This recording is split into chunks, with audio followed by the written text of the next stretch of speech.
What's up, everybody? I'm Morgan Crosby. Welcome to Cars and Crosby. We've got another episode for the detailing part. Again, I'm cooped up inside at home. I want to make sure I can get as much content out to you guys, showing you the process of how I've been taking care of my C8 Corvette and also some finds that I've made along the way. I do have some updates for you guys on the rims and then also the back hatch area in terms of how the water comes out and drains. So a couple of cool new updates and then also some tips on how to detail your Corvette. I just finished detailing the Corvette right now. I wanted to make the intro because I did make some observations while I was detailing the car that I wanted to make sure I put into the introduction, so that you make sure you can stay tuned to see all the awesome finds that I did make when I was working on the detailing for this Corvette. So stay tuned for more. Okay, I'm gonna go through the pre-wash rituals and then also the setup that I'm gonna have for this wash. First thing that we're gonna do is get the insect remover out. There's one really big important thing that you need to focus on when you're doing this, and that's to avoid the headlights as much as possible. There is a coating on there that you will strip off, especially if it's an alcohol-based item. For the insect remover, you're going to just want to apply it to anywhere like the windshield, and then also down in these areas, and make sure that you have a rag with you so that you can cover or wipe off any residual stuff that may be on there, and don't leave it on for too long because it will bake into the paint. So very important stage, just to make sure that you can get stuff off there instead of having to rub it off with your elbow grease. But if you use it improperly, you can very easily damage the headlights. So I'm using a 2-bucket strategy, and yes, this is a cooler. It was dirty. I want to clean it out, getting ready for the summer season. So 2 birds, 1 stone, and it's the largest container I have. So the ratio for this was 1 capful for every 5 liters. So that is about 5 capfuls in there. You want to make sure that you're just not putting too much in there because it's just wasteful. It's highly concentrated stuff. And then why we have 2 buckets is because this is my rinse bucket. So there's a lot of little rocks and stuff that you may see in here in the back area, and you want to make sure that if you do have a rock that gets trapped inside of your glove, that your mitt, you're gonna make sure that you can get it off before you put it into your wash bucket. So this one here is basically just trying to get all the stuff that may have fallen into the brush, into the bottom of this bucket, and then you're gonna go over to this one to then get it all nice and soapy. Okay, I've got it set up. So again, we're just lightly applying some of this insect remover on anywhere that we see a little bug, avoiding the headlights, and then in these areas in particular, actually pretty good. Not a lot of bugs right now at this time of the year, but in the future, you know, in the summer and the fall, you may need this more than normal. Okay, I'm all ready to go. I've got my soapy wash mitt in my left hand, and then I've got my hose in my right hand. I put it on a softer setting just so that I can get a little bit of water underneath the mitt while I'm washing it around. I'm gonna start with the top of the vehicle just so that the water can kind of trickle down as I'm going, just keeping everything nice and soaked. Especially if it's a really hot sunny day, or if you're in down south near the equator, you can really start damaging the vehicle if the vehicle gets too dry, if it dries up by the time you finish soaking your vehicle and you're wiping it down. So left hand, you're washing the vehicle, and with the right hand, you're just keeping it lubricated, and you're going from the top down.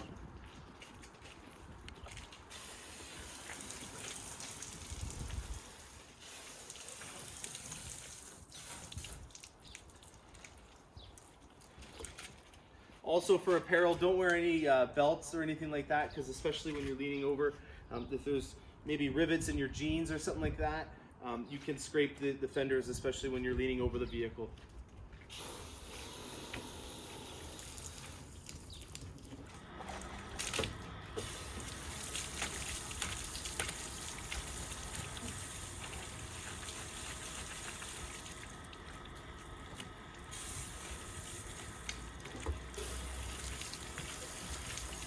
Another thing that I do when I'm detailing is, once I get a side that's been covering maybe about 1 meter square or about 4 square feet on the vehicle, I flip over the mitt to the other side. Again, you're taking the dirt and you're putting it into this glove, and you don't need to be taking dirt that was found on the back of the vehicle to the front. So just flip it over after about that much coverage, and it'll just help out with not bringing any dirt into the paint. Okay, rims as well, before I get too detailed in here. They're still not washed at all, but this is after 200 miles of use. One rainfall is also included in this since the time that I did that last video. You'll notice that you got to be very meticulous in getting it off. It was low light on this back area here, and I obviously missed it, and you can see the white residual from the rim protection stuff or the wheel protection product. There is obviously some brake dust, not nearly as much as I saw last time, but that was after 1,000 kilometers of use. This is only after about 250 miles. So a quarter of the time, is it 75% less than before? It's tough to say, but I can definitely still see that it's already starting to show some dirtiness that I would definitely want to get taken care of. So we're going to continue washing the Corvette now and work on the rear end and the exhausts and making sure that they're nice and shiny as well.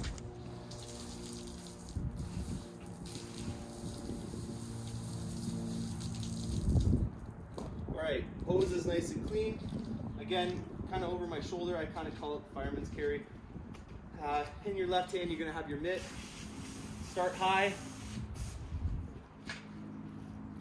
and work your way down.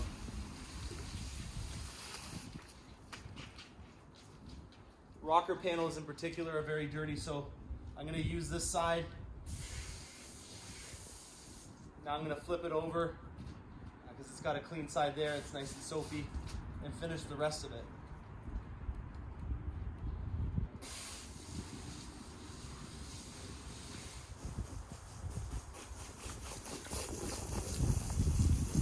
You'll see the Expel windshield protection product that we put on the front really helps you out. And then also you can see the ceramic coating doing its job and just letting the water bead off.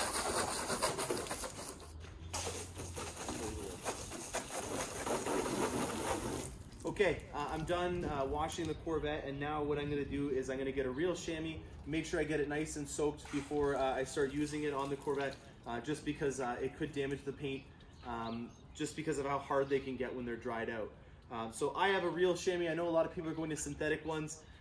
I don't know if there's any science behind that. If there is, please let me know. I maybe just for eclectic reasons like the old style ones, but if there's some maybe information out there that someone can put out there, if there is a big difference from a synthetic to a real one. I know a lot of our professional guys that are in the industry that do a lot of cars on a daily basis, they have a lot of synthetic ones, so maybe it's just something that I've stuck onto that is outdated. But make sure that it's a very clean one.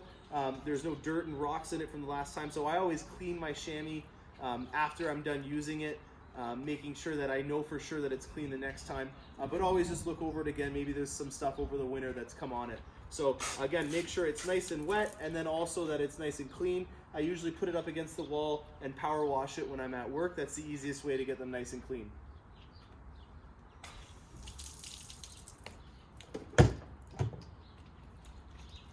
Another thing that I always do just to start off with, again, making sure I can get the chamois nice and wet before I start applying it to the other areas, is I always start with the windshields, because I know that there's no paint issues that I'm going to have to worry about in terms of protection. So what I do is I just start on the windshields, make sure that the chamois is completely soaked before I start doing any of the other paint.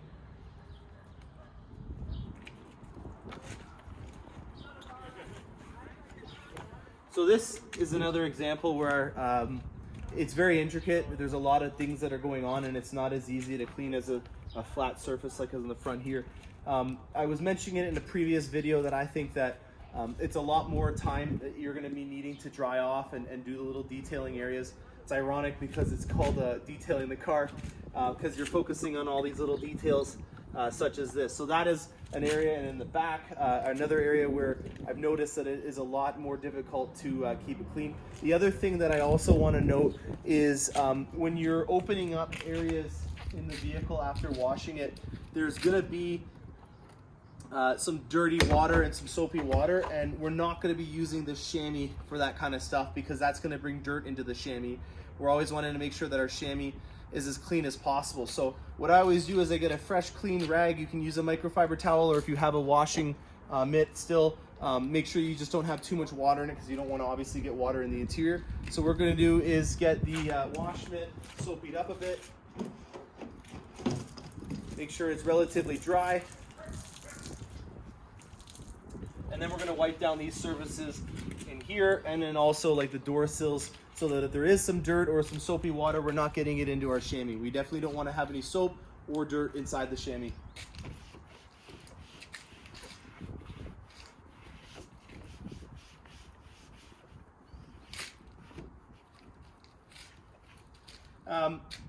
There's going to be a lot of areas that I'll uncover throughout this, process with the new Corvette. We're going to notice a lubrication point.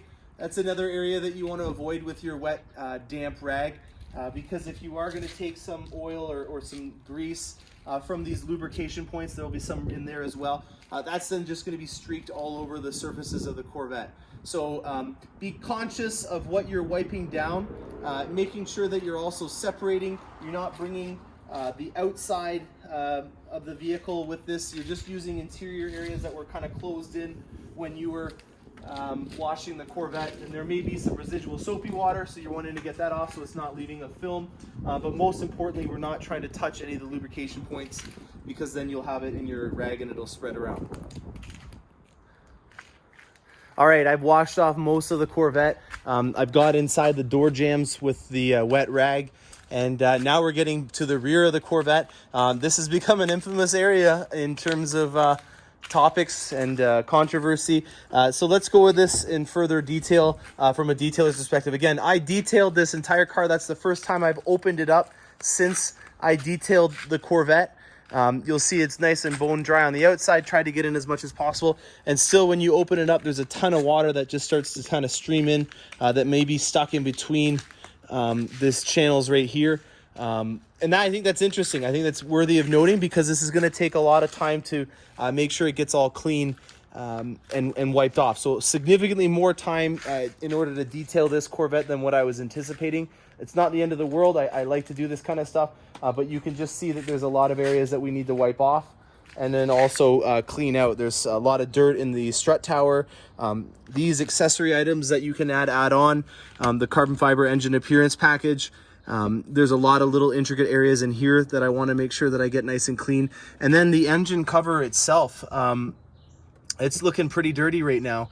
So I'm probably going to go in here with a wet rag just to wipe things off. I don't think I want to spray in any areas here. I haven't found one of those symbols yet that has the power washing wand with an X through it, meaning not to power wash it. I'm going to look into that a little bit more just to figure out if this is an area that I can power wash.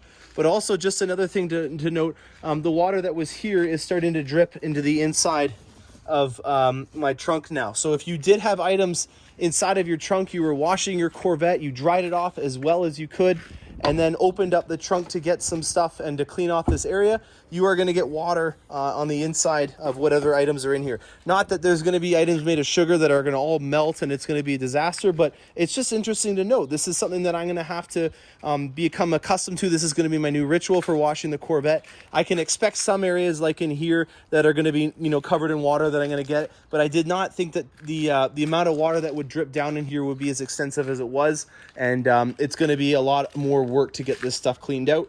And again, in these areas in particular, it's very difficult to get all of the water out of it unless you're going very detailed into it. So I hope you guys enjoyed that. Okay, I finished washing the Corvette. We've dried it off. I've shown you the engine bay. Now I'm going to show you the final part of the engine bay. And I also want to show you a little tip for when you're opening up your rear hatch panel. When you open it up, it'll stop at a certain point. Then you can take your hand and you can push it up even further. So that'll help you in being able to get into the engine bay to clean it in all those areas. One thing that I want to note is in this area in particular, these clips are quite sharp, so watch it when you're washing off your engine bay cover and getting in these areas. And also, please make sure that you have not driven the vehicle and gotten the engine really hot. Washing off the vehicle, by the time you get to the engine bay cover, hopefully all the components are cooled off. But keep in mind that these are your exhaust manifolds right in here. So those are exceptionally hot. Make sure that you're not touching those kind of things, and make sure that if you are going to get into down in this area, that you've let the engine cool off for quite some time. I want to show you a couple of areas in particular that I've noted that would be full of lubricants and that you would not want to get on your rag. Obviously, this area in particular is where your oil is going to be changed and checked. So you're going to want to make sure that your technician didn't accidentally have some oil drip down.